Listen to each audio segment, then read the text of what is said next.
Hey, deserving listeners, 90 Day Fiancé, let's watch. My name is Dr. Kirk Honda. I'm a therapist and a professor. As I always say, everything that I do on the internet might contain triggering material, as many of you know. So watch with care. Let's watch. I'm not worried about doing a background check on Victor because I believe he's told me the truth about his past. He told me that 9 years ago, he got a domestic violence charge for an incident between him and his daughter's mom. All right, the plot thickens. So sometimes people will make mistakes and incur a domestic violence charge, which doesn't reflect on their overall personality or their likelihood of committing domestic violence, intimate partner violence acts in the future. It also could be an indication that he has that proclivity. There's no way to know from what we've seen, and she knows him better than we would, obviously, but it does raise a red flag for sure. He told me about it. I was completely freaked out. But then he explained to me that he walked in on his ex-girlfriend and another guy in bed together. I don't condone what he did, but I have since spoken to his ex about it, and now they have a good relationship. She feels... Okay, so that's due diligence right there. She went to the victim and said what was up with that. We didn't hear the details, but from Ellie's perspective, she heard what happened and feels confident that Victor won't do that again. So, because that would be the person you would want to talk to, right, is the victim, to see, was this a pattern? How bad was it? What were the circumstances? Did he apologize for it later? Those are, factors for sure. We don't want to just take a detail from someone's life and, paint their entire personality with that detail. We all make mistakes. I'm sorry. Yeah. I can't say it's the right decision for you. I don't know, but go for it. Try something new. Thank you. I really appreciate that. No. I really want it to work for you and want you to be happy. So I mean, you guys. Wow, I'm happy that Seattle is representing well in this scene. Often the friends are very pointed and xenophobic and racist, or at the very least just very one-sided in their approach. They've raised some concerns, but they see that she feels comfortable with Victor and really wants to make this work, and they're supportive of her, which, what are you going to do as a friend? And this is often what I wish the friends and the family would do, is just like, look, you're old enough and you can make your own choices, and we support you. We worry about you, but we support you. There's nothing else that you can do as a friend or family member. You can't control someone else. Now, some people, like we see people on the other side of the spectrum of that, like Trish with Mike, who will become very anti the partner. And we don't want to go in that direction, right? The other woman you cheated on me with were together, and she was pregnant. And I woke up and I was like super, super upset. It's just a dream, so. I know, so it still hurt like it was real. And it just brought everything back. Okay, so there's a lot of things I could say. One is that when we go through difficult experiences, we will often dream about it or dream related things about it. It indicates, it's hard for us to know exactly what dreams are for, but there are certain models that I ascribe to that our brain is dealing with something. When we go through traumas, we'll often have dreams that are related to the trauma. Our brain is trying to work it out. We're trying to integrate the experience into our personality or long-term memory or something. And, it's akin to when you're in the moment of a trauma, like you just got in a car crash. It's totally normal right afterwards to think about it, like, okay, I did this, and then who did that? And it's really, and you want to talk about it, and then this happened, and this happened. You're trying to work it, you're trying to narrativize, you're trying to put it to rest. But certain traumas, certain experiences, we can't really put to rest because they're too difficult. And being cheated on is one of those things. Usually people will eventually put it to rest, but it takes a lot of time. And our brain is thinking about it, sort of churning it over, and it'll crop up on our dreams. Our dreams are trying to figure it out, so to speak. It's a very simplistic way of saying it. But So on one hand, it's totally normal for her to have a dream, and also upon waking up, have an upwelling of that pain that she felt and still feels about him cheating on her, especially to the extent that he cheated on her. It wasn't just like a one-night stand. It was like a full-on relationship. She moved into his place. They were, quote-unquote, in love to the point where, the woman reached out to her. So that's a huge violation.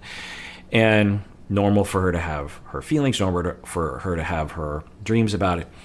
Now, what he's saying is just a dream. So let's see how he responds. And I talk about infidelity recovery a lot.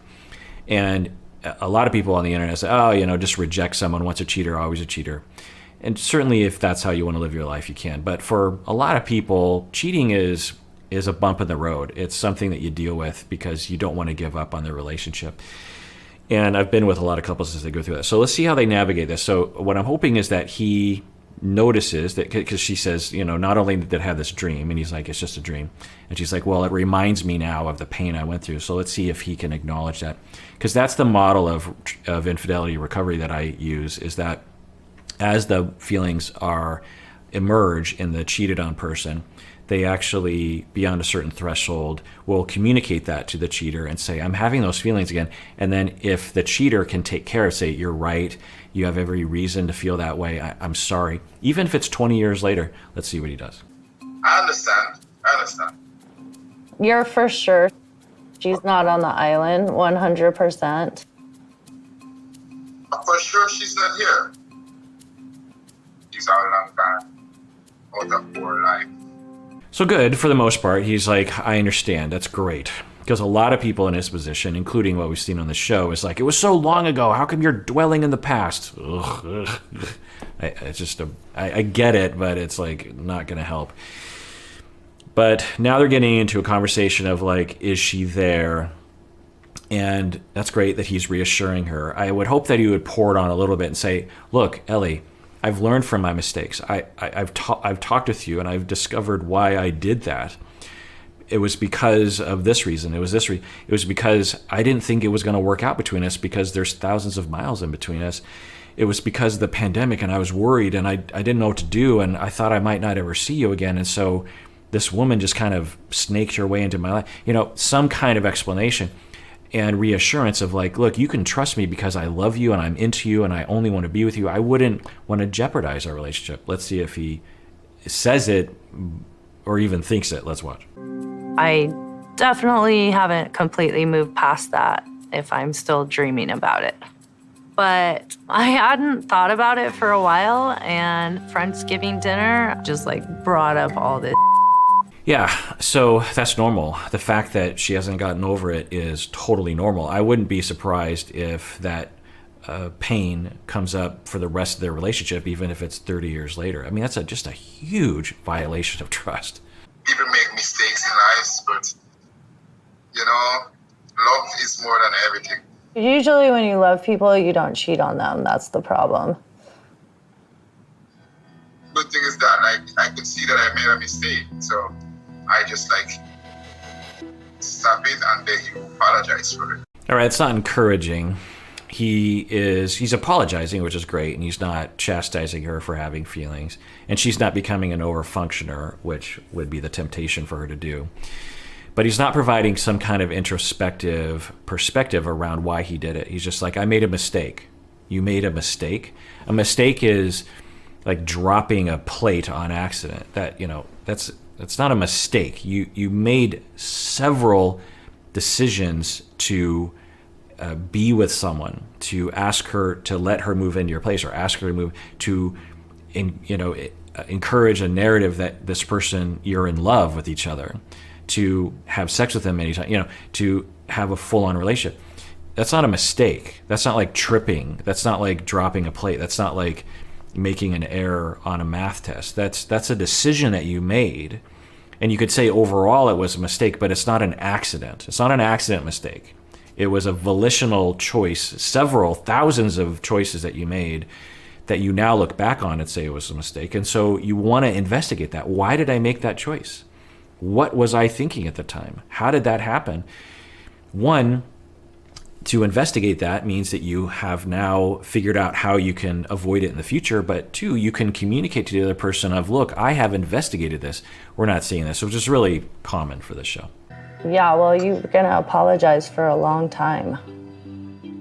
I feel like Victor's a soulmate for me, and I don't know if you can explain why people are soulmates, but even though we have all these unresolved issues, I'm taking this leap of faith and I'm moving to Providencia.